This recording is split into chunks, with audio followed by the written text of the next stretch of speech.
পরমপূজ্য গুরুদেব পণ্ডিত শ্রী রাম শর্মা আচার্যের রচনা ক্লান্তি দূর করার সরল সাধনা। রেল, মোটর প্রভৃতি যন্ত্রকে যদি নিরন্তর চলতে দেওয়া হয় তাহলে তা অত্যধিক গরম হয়ে খারাপ হয়ে যায়। মানুষের শরীরেরও একই কথা। তারা দীর্ঘ সময় ধরে কাজ তো করতে পারে, কিন্তু মাঝে মাঝে তারা বিশ্রাম চায়। রাত্রে শুয়ে পড়লে সকালে নতুন উৎসাহ উদ্যম নিয়ে উঠে পড়ে। সাপ্তাহিক বিশ্রাম নিলে আগামী সপ্তাহ অনেক ভালোভাবে কাজ করতে সক্ষম হয়। মাঝে মাঝে উপবাস করে পেটের ছুটি পাওয়ার সুযোগ পাওয়া গেলে হজম প্রক্রিয়ায় যে অসন্তুলন দেখা যায় তা ঠিক হয়ে যায়। তেমনি দৈনিক কার্যবিধি যতই দীর্ঘ বা কঠিন হোক, মাঝে মাঝে সে বিশ্রাম চায়। কিন্তু এসব কিভাবে সম্ভব?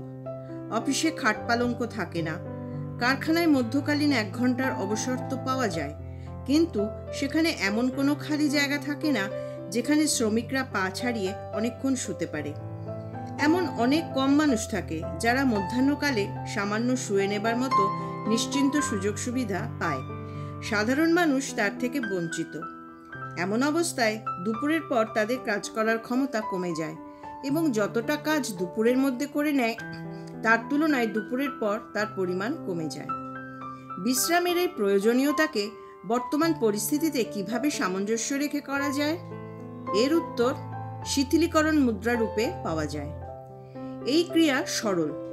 এটা যে কোনো সময় মাত্র 15 মিনিটের মধ্যে করা যেতে পারে। যে কোনো পরিস্থিতিতেও করা সম্ভব। শিথিলীকরণ মুদ্রায় শুধু এটাই করতে হয় যে শরীরকে সম্পূর্ণরূপে হালকা করে তোলা, মনকেও কোনো কল্পনা চিন্তা করা থেকে বিরত করা। উভয়ের প্রত্যক্ষ গতিবিধি বন্ধ হয়ে যাওয়ায় এতটাই বিশ্রাম পাওয়া যায় যে সমস্ত ক্লান্তি দূর হয়ে যেতে পারে এবং পরবর্তী কাজ করার জন্য নতুন উদ্যম ও উৎসাহ পাওয়া যায়। এমন একটা জায়গা খুঁজে নিতে হয় যেখানে কোলাহল নেই। পা ছড়িয়ে হাতকে লম্বা করে বসার উদ্দেশ্য এটাই যে যাতে শরীরের কোনো অঙ্গ অবয়বে কোনো রকম উদ্বেগ উত্তেজনা না থাকে। সমস্তটাই তুলোর মতো হালকা বলে মনে হয়। মনের মধ্যে শুধু এটাই থাকা দরকার যে কাজে সম্পূর্ণ মনোযোগ থাকা। ভাবনা করা দরকার যে যেন নিদ্রার অবস্থার মতোই সমগ্র শরীরে শিথিলতা উৎপন্ন হয়, মস্তিষ্কেও নিদ্রাবস্থার মতো শান্ত ভাব বজায় থাকে। এটি হলো কৃত্রিম নিদ্রার অবস্থা। এটি মানসিক শক্তির আধারে গড়ে ওঠে। শুরুতে শরীরগত উত্তেজনা এবং ইচ্ছা শক্তির আকাঙ্ক্ষার মধ্যে সংঘর্ষ হতে থাকে। শরীর তার জাগরণের পরিচয় দিতে চায়, অন্যদিকে ইচ্ছা শক্তি তাকে নিদ্রাবস্থায় যেতে বাধ্য করে তুলতে চায়। প্রারম্ভে এমন সংঘর্ষ চলতে থাকে। ধীরে ধীরে সফলতা পাওয়া যায়, কিন্তু অন্তে জয় মানসিক শক্তিরই হয়ে থাকে। তখন ইচ্ছিত শিথিলতা প্রকাশিত হতে থাকে এবং নিদ্রা বিজয় লাভ করে। অভ্যাসের সময় নিরন্তর এমন অনুভব করতে হয় যে সকল অঙ্গ শিথিল হয়ে যাচ্ছে।